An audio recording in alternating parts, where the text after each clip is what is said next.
Matthew 5:7. And I have to say that when it comes to, when it comes to the Beatitudes, this one and the next one, Matthew 5:8, blessed are the pure in heart, for they shall see God, are two of my favorite ones, just from the standpoint of how all of these Beatitudes are, as we mentioned, they're growing out of each other. That if you don't have one of these, if you're missing one of these, then the rest of them are going to crumble. They're not going to develop properly. And so we really need to study this one because, as we said, these Beatitudes are designed to change how we view things. The very first Beatitude is to change how we view ourselves. We are, in fact, poor in spirit, and that because of sins that are committed, what it is that separates us from our God. So if we have those two in line, when we then come to the area of mercy, it's going to be easier for us to be able to not only feel mercy, but to practice mercy. And that's a huge difference. A lot of people may understand what it means to feel merciful, but when it actually comes time to practice mercy and to give mercy, they're not willing to do that. And we also mentioned that as we're going through and studying these Beatitudes, when we're changing the view of ourselves, we're also changing our view of others. And if we're not changing the view of self, we're not going to be able to view others properly, and thus when it comes time to be merciful to others, we're not going to be able to do that. So there's a reason, this is the reason why we do not need to, speed through these. And so there's a reason we do not see the need of others is because we miss the first Beatitude and not being able to see ourselves. So as we said, or as we're mentioning, a quick recap. These are character traits that are found in Jesus, that are found in the Christ. Therefore, they must be found in us. And notice these are must words that are being used. These are imperatives. These are not options. We have to have these. Ephesians chapter 5 and verse 1, Paul writing to those brethren, and also for us today, be ye therefore followers of God as, notice this, dear children. How do we follow God? Like children follow their parents. How do children follow their parents? They imitate. They mimic everything that their parents do. That's the kind of idea, representation that we're supposed to have. It is these traits that are like birthmarks that distinguish us as his offspring, as his children. How is it that people can tell that we are different from everybody else? It's these character traits. It's how we behave, how we react. 1 John chapter 3 and verse 10. In this, the children of God, notice, are manifest. That word manifest means to be seen, are shown. And notice this also, the children of the devil. They're also manifest. You can tell who they are as well.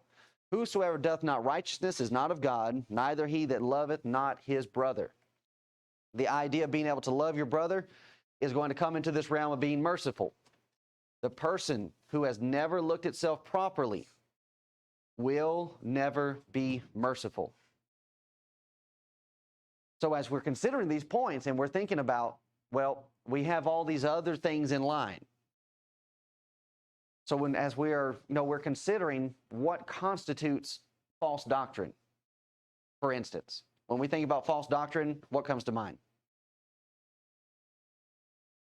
Okay. And that is true, but usually we have some consistent points that we want to talk to people about. Okay, not being baptized for the remission of sins, or you haven't been immersed because, you were sprinkled. Using mechanical instruments of music, that's false doctrine. Not taking the Lord's Supper every first day of the week, we view that as being false doctrine. This also, if a person's not merciful, they are involved in false doctrine. These attitudes are just as important as it is to make sure that we're doing all these other points correctly. Because you can be doing these other things correctly and then not do this, and where are you going to end up?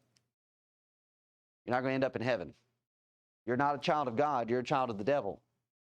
but I've been baptized for remission of my sins. I go to church every Sunday. Doesn't matter if you're missing this. So when we're thinking about Christianity, we do not need to get into the mindset of the rich young ruler. If you remember the rich young ruler, he came to Jesus asking, "What must I do to inherit eternal life?" But there's a specific way that he asked it. Anybody remember? One thing I can. Okay. The rich young ruler comes to Jesus with the mindset of, what's the one thing that I'm needing to do? And that's not the way to look at it. When it comes to serving God, if we're going to be found in righteousness, I should be looking at it from the standpoint of, what is the most that I can do? But a lot of people have that same problem, the rich young ruler. What's the least that I can do to slide by? Just to keep everybody off my back and, put on this premise or this facade like I'm really invested in this. That's not how this works. Either you're in it whole hog, or you're not going to make it. So in running through them, blessed are the poor in spirit. I have nothing and am nothing without God. Blessed are they that mourn. So in this, as we mentioned, especially of their sinful state and the sins that are committed. 1 Corinthians chapter 5, verse 2, Paul would write to the brethren, ye are puffed up, have not rather mourned that he hath done this deed might be taken away from among you. So here we have Paul writing to the Corinthian brethren and illustrating to them the very thing that Jesus is saying here in this beatitude. Here's a brother that's in sin. How should you be? You should be mourning, but instead you're puffed up. The meek, those who do not resist the instructions of God. James chapter 1, verse 21. Those that hunger and thirst after righteousness. Those that crave doing what is right and being in a right relationship with God. So really, this beatitude, number 4, is what we're talking about with the rich young ruler. I have a deep down desire that needs to meet and needs to be fulfilled by what God has said and by all that God has said, not just some of it. Now, moving on to this mercy. This mercy is a holy compassion of soul, whereby one is moved to pity and go to the relief of another in misery. A key word in this is that they are moved. Talking about action. This mercy is more than a feeling. It is an operative principle. It has to be performed. It's not enough to look at a situation and say, "Oh, well, that's terrible," and then not do anything to lend a hand. Because we're going to look at a parable that Jesus gives and shows 2 individuals that had that very thing. They see it, and man, this is an awful thing, but we're not going to do anything about it. Move to pity and to go to the relief of another in misery. It is a willingness to ignore personal ease, interest, or gratification to make others easy and happy. This is important because we, as human beings, we always want to try and take the route of least resistance. What's the easiest way to go? The easiest way is not always the right or the best way. And when we're thinking about being merciful to people, that means, like what we have being pictured over here, we're going to have to get close to people. And people's lives are messy with the things that they have to work through. But if we're going to be merciful and have pity towards them, we're going to have to put in the time and put in the effort. Mercy, but as we're going to also see through these illustrations, as we are willing to extend mercy, the other person that's on the other side, that's needing the mercy, what are they also needing to recognize about themselves? They are also needing to recognize all of these other beatitudes before we can get here. I cannot be merciful to a person who is not mindful and mournful over sin that's committed. That's the reason for 1 Corinthians chapter 5. Here you are puffed up in sin. This brother's not repented. You don't get mercy. You have to be removed. Yes. Not being or out there.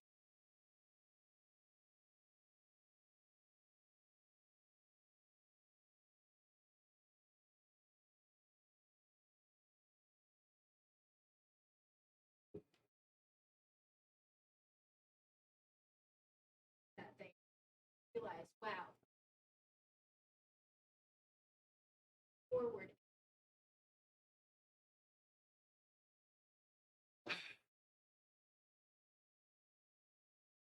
That is very difficult just because of the society that we live in. Sin is all around us, and nobody wants to point out sin as it really is. And so like we're saying about, personal ease, the easy thing to say is, well, you know what, just raise your hands up and just say, well, what are you going to do about it? So for us, it really is going to have to be a process to where they are going, it's not necessarily guilt tripping them, but it almost is a guilt trip that we're trying to send them on, where they need to realize, look, you've done these things, and this is what God actually says about it. And so that's the other thing about it, is trying to turn it from, this isn't just me coming to you and saying that I have a problem with this, but actually trying to take them to the scriptures and to show them God hates this kind of stuff. Like, you are upsetting God at this point. Whereas most people would think, well, what I'm doing is really not that bad. Everybody else is doing it. This is just the way things go. But we are really in a huge fight to reorganize, not reorganize, but to reset our society. So it's a big effort. I mean, it's a big undertaking that we're trying to take. But it's got to go. It's got to start somewhere. I was just thinking about this. This street preacher got out and he used the Ten Commandments, and he stands up on a soapbox, has challenges. But by the time he gets them to feel guilty enough, he doesn't take the step forward to say that you need to be baptized. Right. That's the kind of the unfortunate part. But using the Ten Commandments, he'll ask them, have you ever told a lie? What do you call that? A liar. Have you ever Lord's name in vain? Have you ever stolen anything? All that. And so by the time he's done, he's showing them that they are a lying, fornicating, lying blasphemer. And he says, but if you're using the Ten Commandments by that standard, if God were to say, would you be guilty or innocent? Everybody can see the way that he does it. It's almost a perfect thing the way that he does it. Mm-hmm. And they say guilty. And then he says, well, what are we going to do to change that? And then he goes into, which is called Jesus your heart, and he sent his son. Yeah. And he doesn't quite take the steps forward. But like you're saying, making him feel guilty, that's what he was doing. He was going in, did it in their mind. And I really like the way he did it. I just don't like how he doesn't quite finish it out. Yeah. But you were saying about making them feel guilty if they could see that we really are sinners and need. Yeah. So that would be how would we start? Yeah. So I actually have it's a three-part Bible study, and in the first Bible study there is a section where there's a picture of a cross, and you go through with the person and you start asking them to write different sins that they've committed, and putting those down on the cross, and just getting them to realize that yes, you do these things, and thus you are needing something so as to make you better. And so like what you're saying with that individual going back to the Old Testament, that's a really good way to do it, because under the Old Testament, a lot of the sins that we would commit have a death penalty. He even mentioned that. Yeah, and it's just like, so with our society and how they view marriage, divorce, and remarriage, if you were caught in adultery, you were stoned to death. That's how serious that is. But now it's just like, oh, well, nobody really cares. Well, if we started bringing that back, I think people would start changing. And so even then, if our government did decide to start doing that again, I wouldn't necessarily have any problem with it because of how serious it is in God's sight. So that's what, so even as we're, trying to mingle that in with mercy, well, how does mercy fit into that? When we're looking at from this standpoint, like we said, a person that is not sorrowful over their sin doesn't get that mercy. It's just not there because you are not in a position to where I can actually come and extend help to you. And not only that, not only is it the ones that are caught in adultery, but does anybody remember what happens for the husband that is suspicious of his wife being unfaithful? Yeah. Okay. Under the Old Testament, if a husband was suspicious of his wife being unfaithful, he could take her before the high priest, make the accusation. They would kill a heifer, burn a heifer, take the ashes, mix it with some dirt, make some type of concoction, some type of drink. They would put a curse over it. And if she was guilty when she drank, she would rot from the inside. Now, how about the temptation to go out and be unfaithful to your husband, knowing that that could possibly be what happens to you? We might look at that and see it as being barbaric, but this is a serious crime. And serious crimes need serious punishment. And some would look at it and say, well, that's not very merciful. Well, you're not taking into consideration what this is doing. You're just looking at the victim. Or not the victim, you're looking at the criminal. And saying, well, we need to be merciful towards them. But you're not actually thinking about the victim. What this person has done to the husband, if there's children involved, and what all of this is doing. So even there, I can remember back in Virginia, there was a huge ordeal when it became a law in Virginia that marijuana was going to be illegal and that first-time offenders could be facing 20 years in prison. And a lot of people got upset and she's like, that's crazy. But we got on television, it's like, we're fine with that. Because we don't want drugs coming in here. How do you keep drugs out? You've got to put penalty with crime. Otherwise, if you're not going to put penalty with crime, what's the point of making a law? All you're doing is just making an option. Like if there was no penalty, there was no punishment for me running a red light, why would I ever stop at a red light? You're never going to do anything to me. And so that's the problem. Our society has gotten into a system where nothing is being punished. And because of that, anything goes. And now that we're trying to actually get people to feel something for their sin, for something they've committed and done wrong, it's just not there to a large degree. And now here we are trying to bring that back, and people are going to look at us like we're the bad guys. And it's just like, no, this is the way it's always been. But society has started shifting.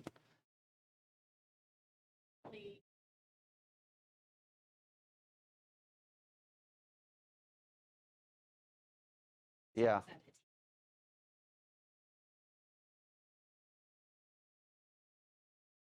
Yeah. Yeah.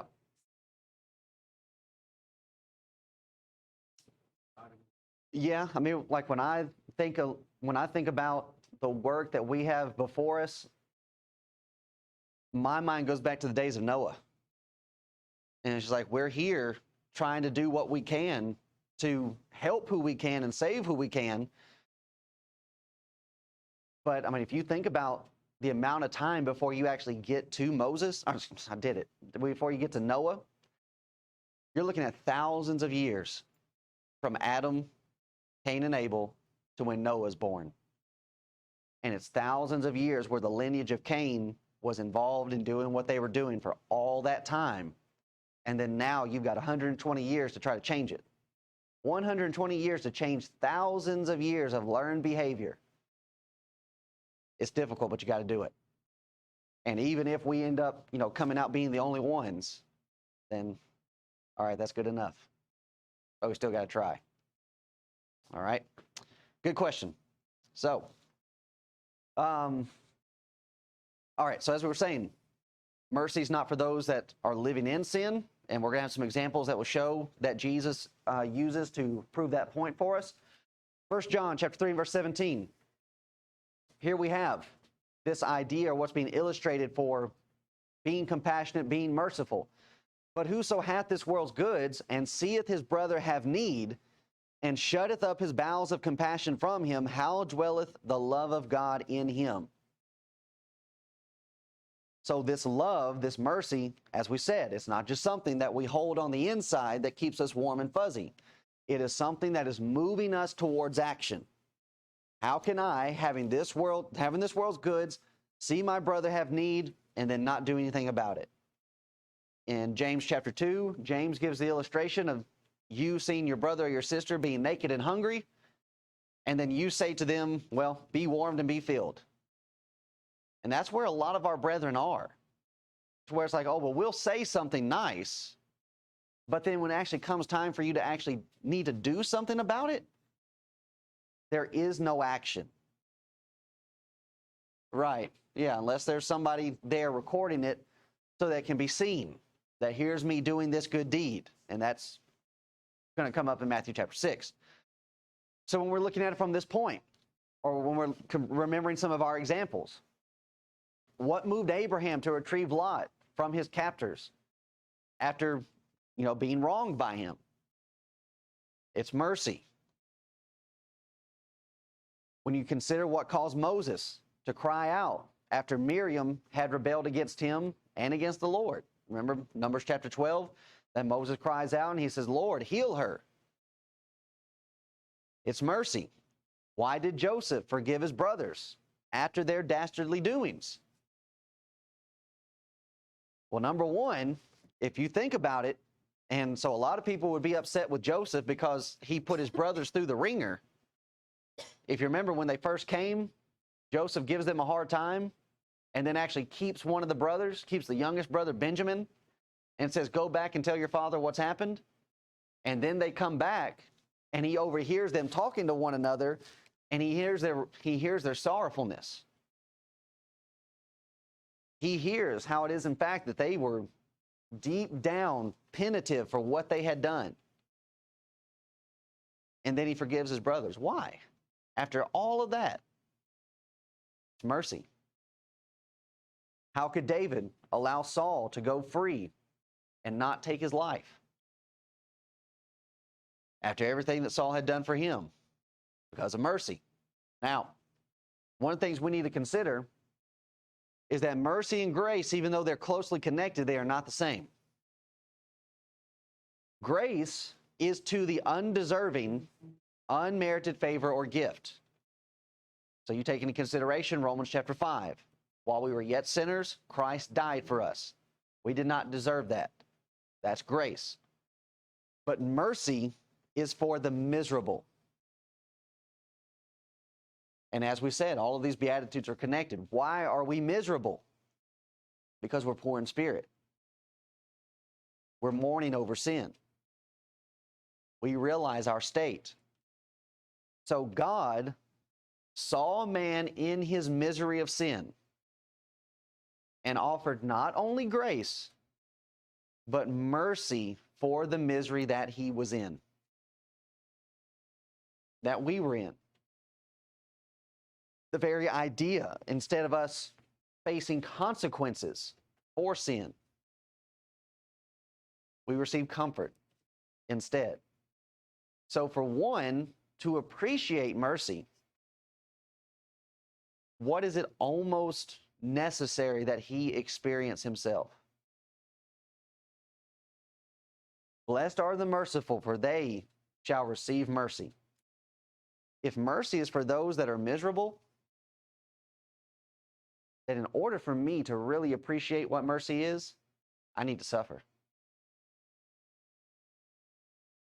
And this is one of the many problems of living rich in this country. is to a large degree, many of my brethren don't know what it is to suffer. Now, I know some of the stories of individuals that are here, and that in going through life, you had to suffer. And so when it came to individuals lending you a hand, being merciful, coming and being compassionate in your time of misery, you use those moments and you remember, well, I remember what it was to be in this spot, and I remember how it felt when somebody came along and was there to help. The very idea to be poor, never known what it is to be, to be without or to go without. In John chapter 8 and verse 33, we learn very fast that that was the major problem with the Jews when Jesus was coming to try and teach them and to help them. They answered him, "We be Abraham's seed and were never in bondage to any man. How sayest thou, ye shall be made free?"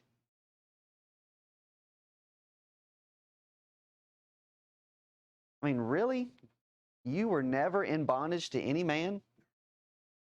Do you not know anything about your history? Assyrian captivity? Babylonian captivity? Even when you first went into the promised land, you were constantly being overrun by other nations. And now, here you are in the time frame of Jesus, and who's in charge? Who is it? Romans in charge. So what are you talking about? You're not in bondage to any man. And why do they feel this way? Well, we be Abraham's seed. We've always had this. Never been without it. But then you take a Gentile that's out there in idolatry, in darkness, wickedness, and they see the light for the first time. There is so much more appreciation with them because of where they realize they were.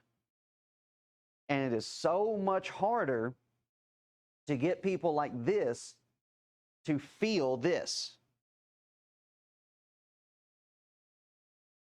So when we are taking time to read through this information, it's not a situation where we just need to read through it. We need to study it. We need to think about it. We need to put ourselves in other people's shoes and to place ourselves in these events so that we can produce a sympathy for people and an appreciation for people going through misery. I have never had to live with holes in my shoes. Now, some here do that by choice. I've never had to do that. Or with holes, or with holes in my clothes. Holes I stole and got. That's more embarrassing. Yeah. But one of the things that helped me in view of all of this and to, appreciate what it is that I have is living overseas for 5 years. And actually running around with island kids, and that's how they lived. And it wasn't even a situation where they had holes in their shoes. Many of them did not even have shoes. And what really helped me with that is when we went back to the same island chain in the Marshalls when I was about 15. To where I'm coming into maturity, and I could appreciate it even more.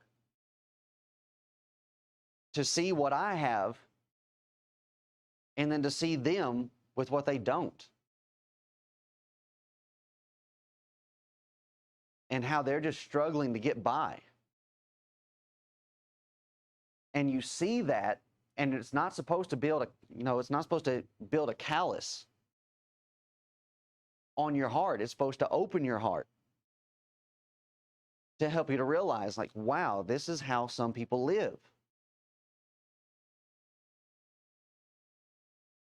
And then produce a movement to where you're going to be wanting to help.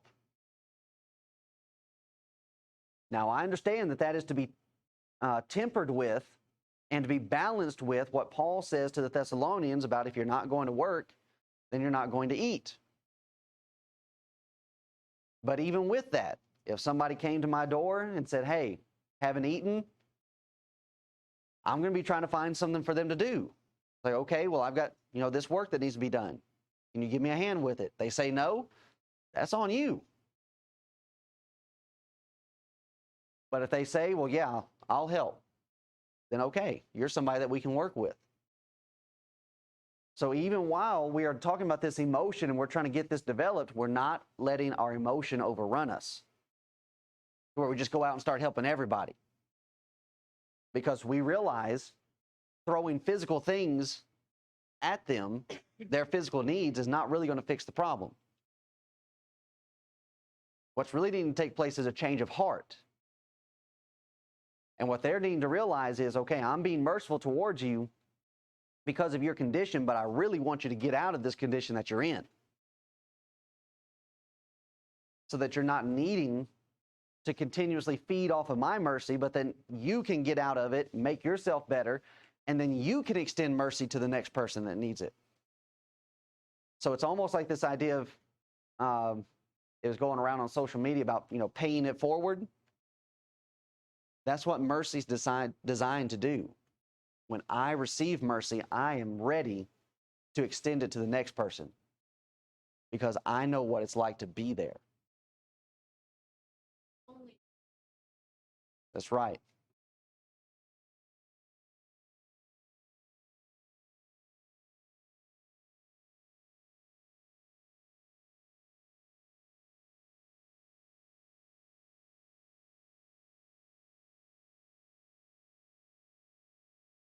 And that's where Matthew 7 comes in, where Jesus says, do not cast your pearls before swine, because they're not going to receive it. They're not going to appreciate it. All they're going to do is turn around and rend you. So as we're looking at these Beatitudes and saying, yes, I need to have this, the other person on the other side needs to have these same attitudes for this to actually work. Because like Jamie was saying, if they don't have these attitudes where they're sorrowful for their sin and realizing their sin, then when I extend them mercy, what are they going to do? They're going to turn around and bite me. They're not going to appreciate it. They're just going to abuse it.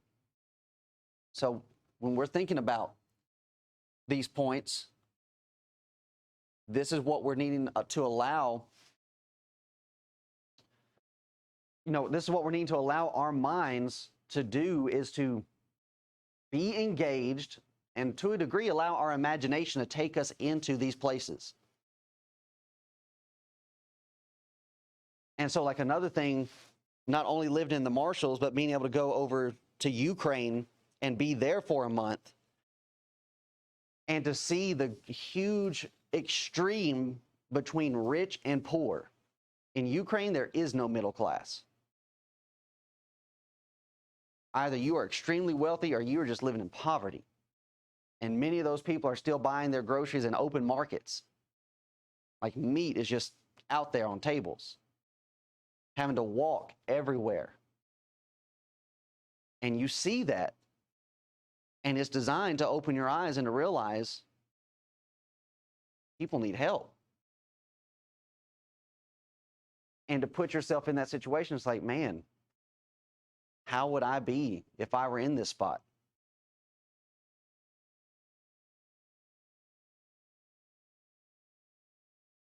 So it helps us to be in a position where we just do not turn a blind eye to stuff.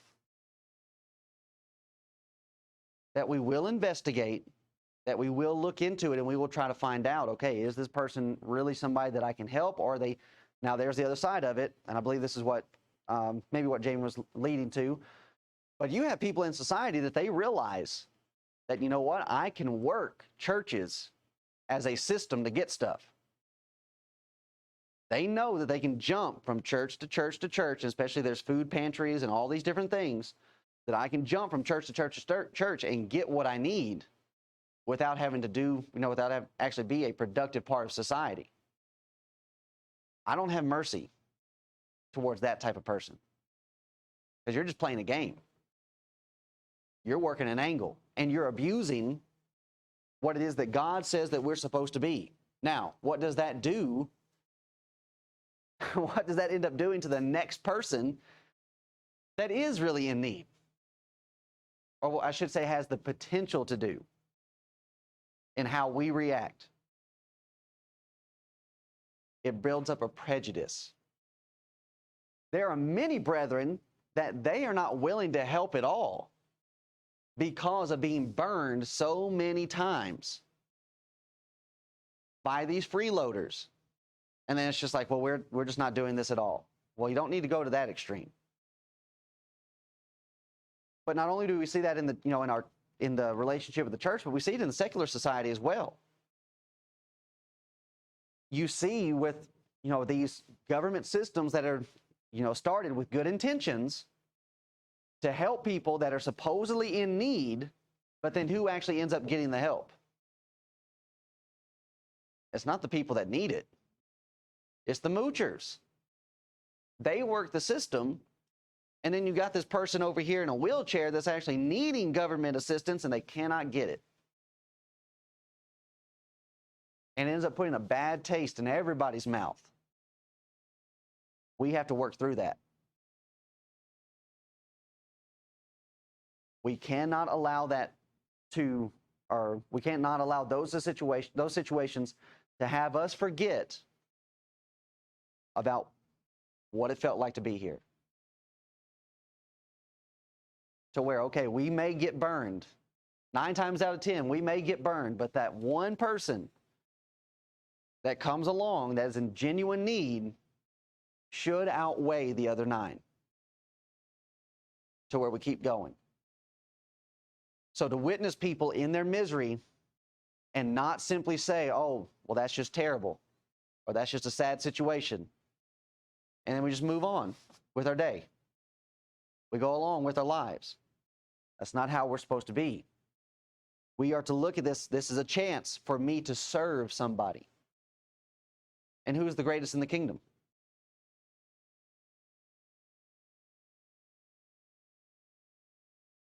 The lowest ones, the ones that will serve. Jesus did not come to be ministered to. He came to minister.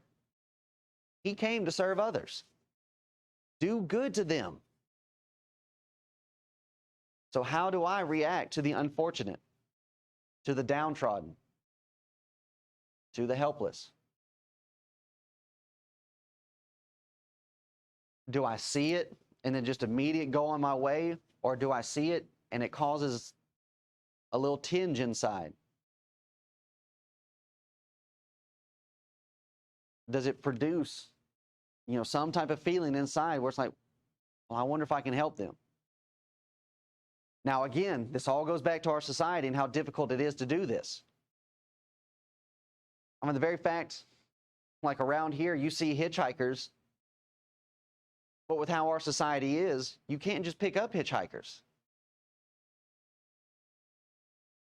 And so when I see somebody, I get the tinge to where it's like, man, I want to help, but I don't know what you're up to. So it is one of these things to where people are needing, like we're saying about the other side, having the proper attitude. For us to be merciful as we need to be, society needs to make some major changes. So you can make it a lot easier for us to be merciful.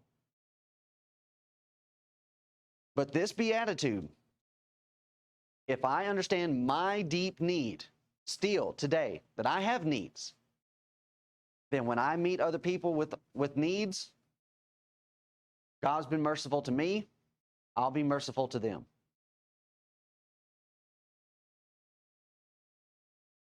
Psalm 61, verses 1 through 3.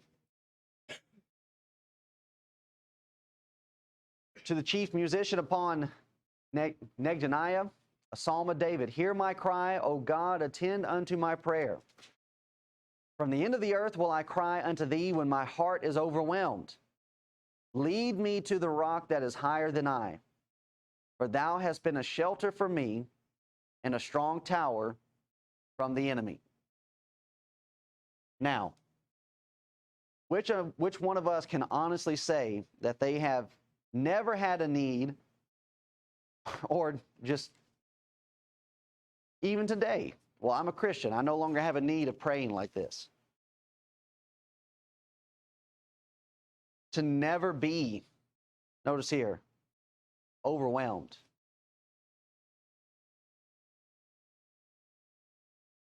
There are plenty of times where our heart is going to feel overwhelmed. And we're learning from the psalmist. When I get in those times, where do I need to go? Where should I turn? For thou hast been a shelter for me. And that's what Jesus is going to say in Matthew chapter 7. The wise man is the one that builds his house upon the rock being the word of God. And when the rains come down and the floods come up, we sing that song in Bible class and we think, well, that's childish. No, this is for adults. Life is hard. Life has storms. And where do you want to be in the middle of a storm? You don't want to be out in the elements. You want to be in the place of shelter. Go to God. He's merciful. And in going to God, what you're ultimately saying as well is go to God's people. Why would I go to them? Because they know what it's like to be here. They know what it's like to be overwhelmed. And they can comfort you. You've been a shelter for me, a strong tower from the enemy. This is what mercy does. When we realize, okay, I've been here, and I remember what the mercy was like, the relief that was felt. So when I see somebody else being overwhelmed, it creates a bond. It creates a relationship. Listen, I've not gone through the exact situation that you're going through, but I've been through similar.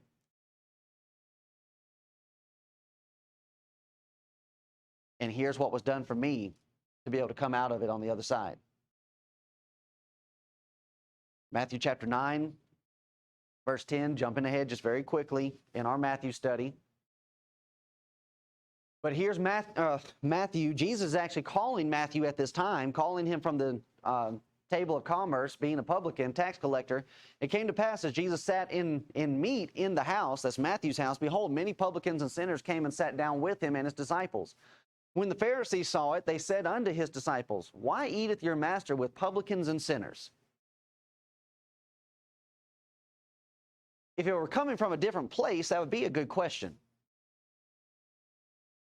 Why is Jesus spending so much time with all of these people that have problems? That's why Jesus came. He came to fix the problems. If you're going to fix the problems, guess what you're going to have to do? You're going to have to get down in there with these people. And that is one of the major hindrances as to why a lot of our brethren are not evangelistic. Is because they realize if we're going to have these people convert and we're going to have them start attending with us and assembling with us, the work doesn't stop. The work has just started. They're going to have baggage. They're going to have history, and we are going to have to try to work through it. Why eateth your master with publicans and sinners? But when Jesus heard that, he said unto them, they that be whole need not a physician, but they that are sick. But go ye and learn what that meaneth, I will have mercy. So here we are, we're still in our same topic. Jesus never leaves what he teaches on the mount.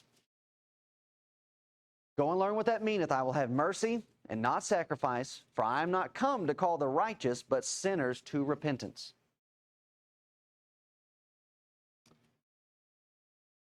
The Pharisees, they did not see sin or themselves in the proper light.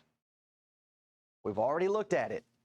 The Pharisees are looking at themselves as being way up here, and here are these publicans and sinners way down here, when they should be realizing you guys are on the same level.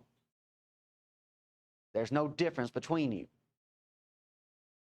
You are all needing what it is that the master is bringing to the table. And because of this, because of not seeing themselves properly and sin properly, they're super critical of others. Now, verse 13, go and learn what meaneth this, or what that means. It's a quotation from the Old Testament. Hosea 6:6. We can appreciate why Jesus will teach that if we cut off mercy, then it will cut off God's mercy from us.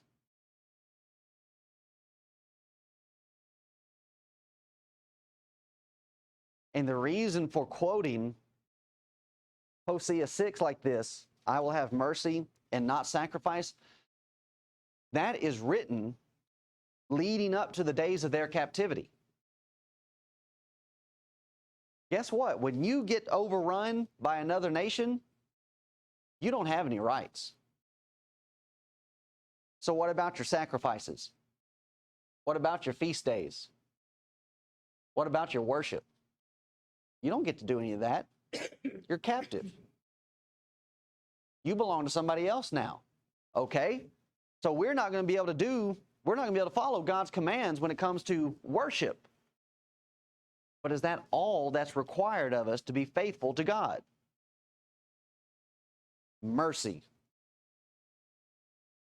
How is it that God can look at his people, Israel, in captivity when they are breaking the commands and him still call them righteous?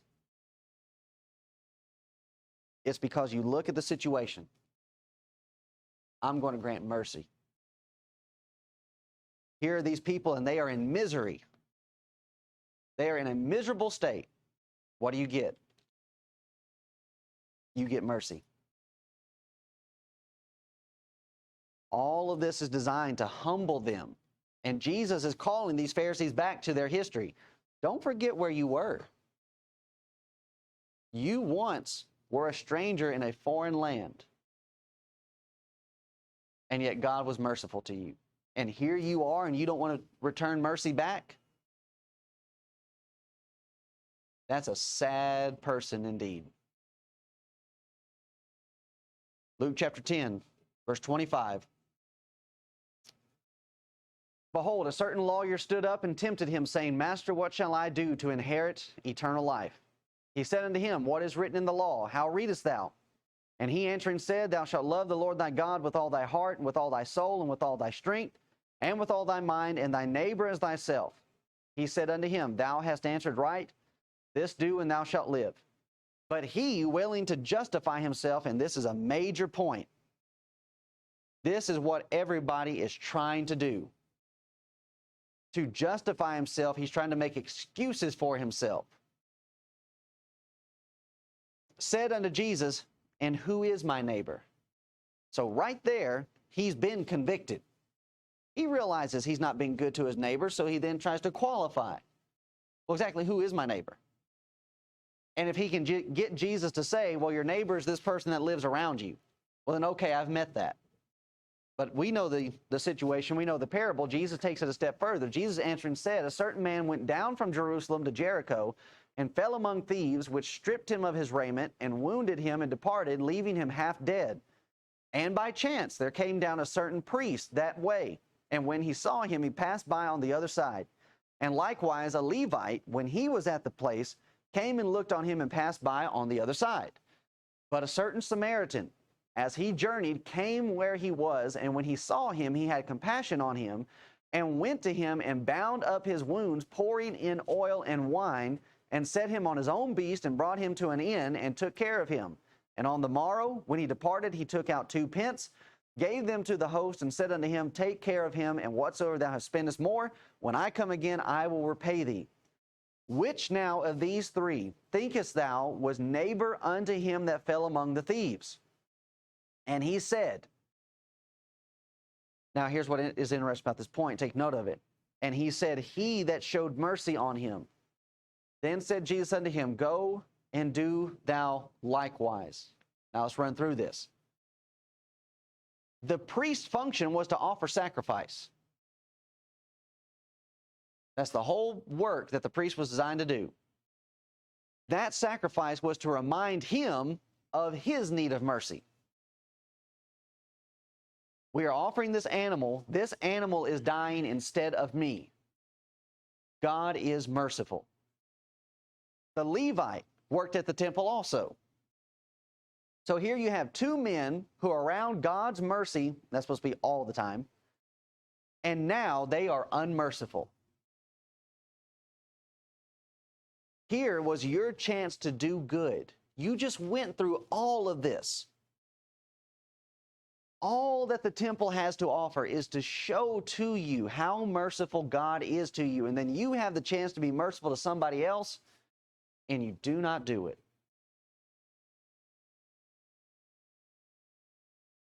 And then, here comes this Samaritan.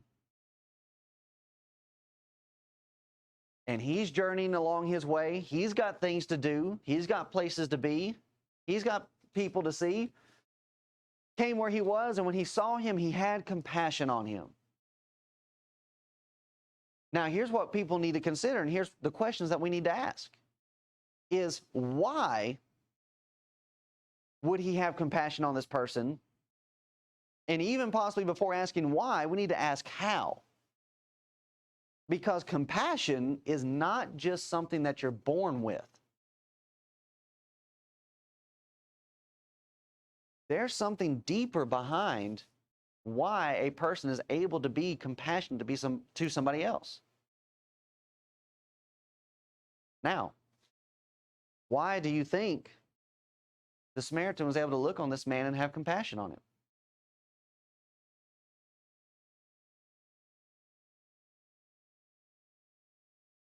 Okay. All right, you're on the right track. So let's break it down together. Why is it important? Now, this is a parable. This isn't something that's actually happened. Why does Jesus choose a Samaritan? They're despised. Okay. They are despised. Did you say look down on? Oh, I was going to say. Okay. But I was. You both are right. Both are right. I think George said they were dogs, right? I said dogs. A Samaritan is despised, looked down on. They are mistreated all the time. This Samaritan knows what it's like to be treated like this. To be despised, to be hated, to be miserable. And that is why Jesus used a Samaritan in this scenario. To where a priest and a Levite, who you would think would be the most compassionate people, but yet they pass by on the other side. But then you take this low-down Samaritan, and he comes along and he behaves better than the two religious people. And it's all because the Samaritan knew what it was to be despised and treated like this. This is the best example the Bible has to give of mercy and compassion. And it is contrasted against religious people. Christians can be some of the ugliest, most hateful, and most unmerciful people you will ever meet. And it's a shame. And yet, our brethren, they will deceive themselves, just like the Levite and the priest, they will deceive themselves into thinking, well, we're going to heaven because we assemble every Sunday, we partake the Lord's Supper, we give money, but then they want to turn around and ignore mercy. I mean, you take my brethren in Virginia that knew of all the stuff that was being done to me and Christina, and they did nothing about it, they're not going to heaven. They can deceive themselves into thinking all they want to. Well, we've got this great television program and we're helping all these people. Helping all these people with what? To be just as ugly as you? Still time there. Hard though. But it only comes by people taking the time to, set out these illustrations like this. Like we're saying, this type of stuff that Jesus is doing here, this is messy, this is time consuming, and this is exhausting to try to deal with people like this. And that's the way a lot of my brethren look at it. Is, well, I don't want to get in, I don't want to get in the mess. Then you don't know what it is to be merciful. Because you look at everything the Samaritan did, that took time. He bound his wounds, put him on his animal, took him to an inn, took care of him, and then said to the innkeeper, you take care of him, whatever else ends up being charges to it, whenever I come back, I'll pay that. That takes energy that a lot of brethren are not willing to put in. They would much rather say, I'm sorry to hear about what's happening to you. I'm praying for you. And that's the extent of it. That's not mercy. I don't appreciate that kind of stuff. Because that's you just making an excuse and saying, that's like the Samaritan coming up and patting him on the head. It's like, this is terrible. I'm sorry. I'm praying for you, but I got to go. That's exactly what it is. And our brethren have deceived themselves into thinking that that's all that's required of us. Jesus, so as we said, Jesus is up on a mountain. Chapter 8, he's going to come down. Who's the first person he comes into contact with? If you need to go ahead and look there, go ahead and look there, because it's a big point. Matthew chapter 8.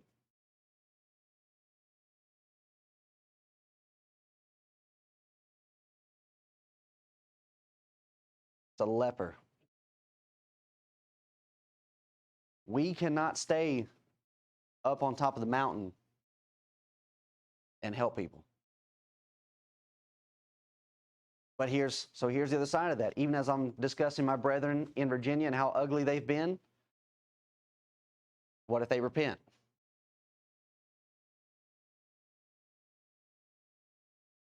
I will have to have mercy. And I will have to have compassion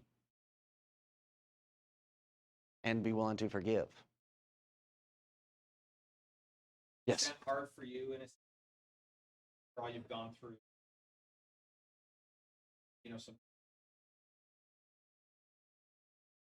I'm going through things with my sister, hoping on that point in time she can be my sister. As of now, it would be hard for me. I can't. Not a Christian, but I use the Bible and the Christian principles in the same way. I can't just under the rug. I perceive forgiveness. I can't say hard for me. For some people, for some of the brethren, it's going to be easier because I realize that they really just have no idea what's going on and that they are in the trap of following personality instead of actually following what the Bible says. But then you have those that have been the instigators and the ones that have taken the action against me. I spent a lot of time thinking about Joseph to try to get me into a position to where if they came asking for forgiveness, then I would be able to do it. But it is hard.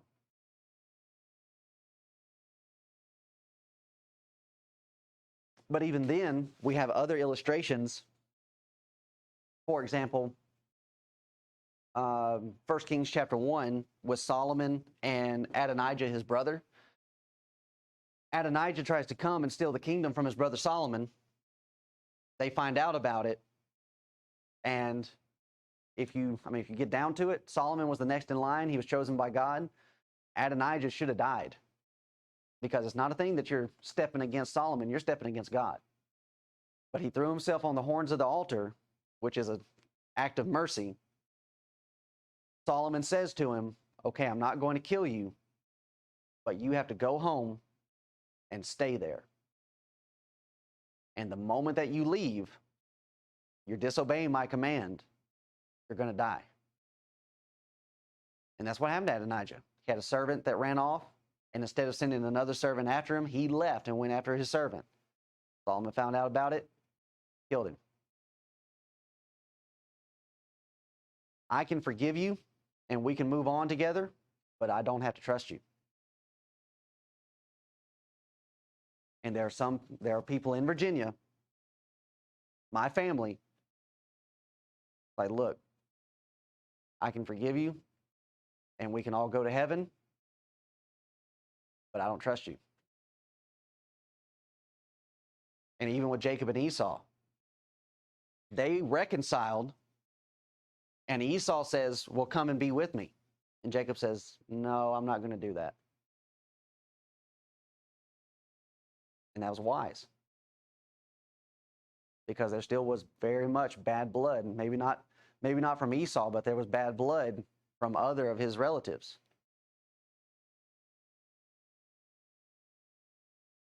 So it's just, it's just point of fact, where people can get themselves into such a situation where it's like, okay, mercy, compassion, and we can be forgiven, but I don't have to spend time with you. Where it's just like it's not even so much that you've done so much damage to me, but you've done so much damage to yourself. As John is saying to the Pharisees on the banks of Jordan, bring forth fruit and meat for repentance. You're going to have to show me something. And that's what Joseph was doing with his brothers. Like, you got to show me something that you're really sorry.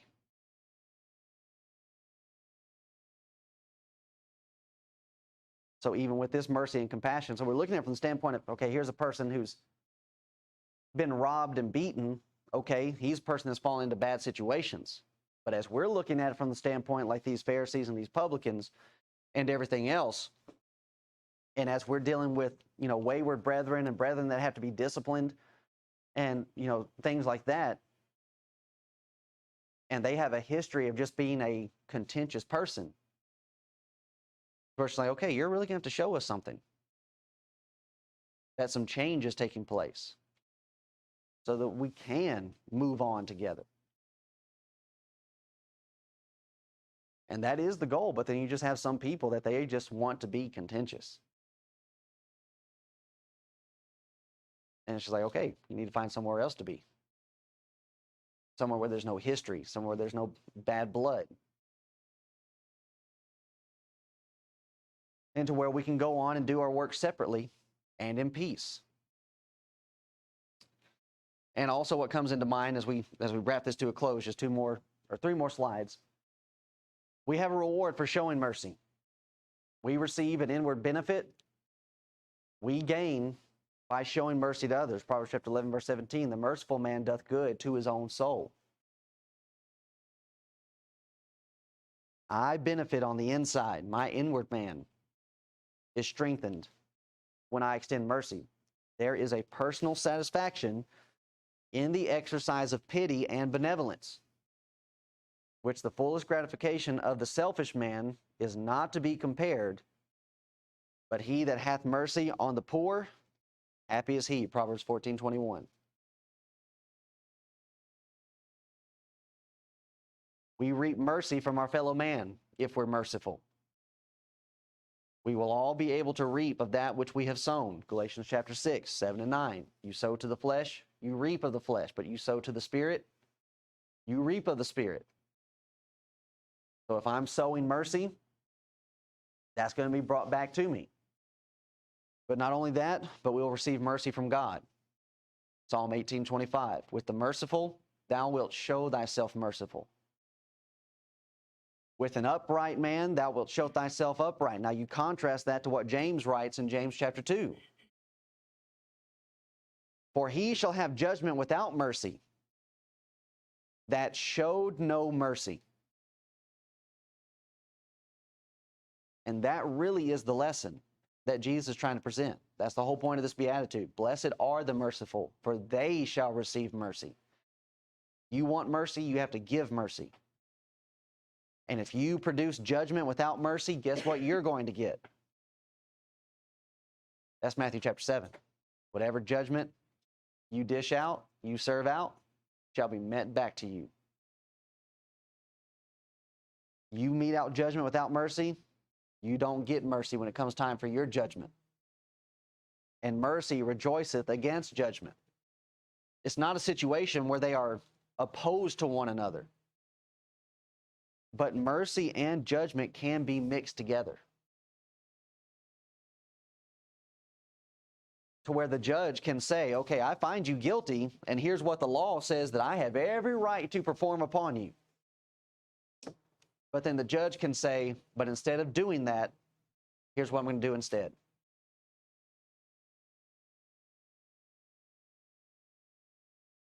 And that's what God does. The wages of sin is death. But God says, even though you've committed this, and you know that you've committed it and you deserve to die, here's what can be done instead.